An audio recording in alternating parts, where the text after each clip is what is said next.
This is Pins. Hints. SB19 Pins. So this one is called Pins. Standing, sitting. Standing pero sitting. Sitting. Standing or alpo.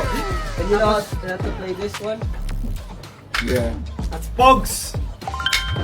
Oh, galing talaga. Very good. Yeah! Interesting! That one is called Pogs. This one is called Poggy. Oh, very good. But you know, this one it has, so you can also keep it and put it in your like anik-anik. Kailangan niyo bumili ng cover para hindi magasgasan ng mga pins. Yes, sir.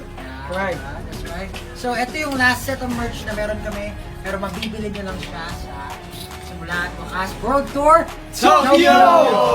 Kaya naman, make sure to watch the concert and go buy the merchandise. International! International!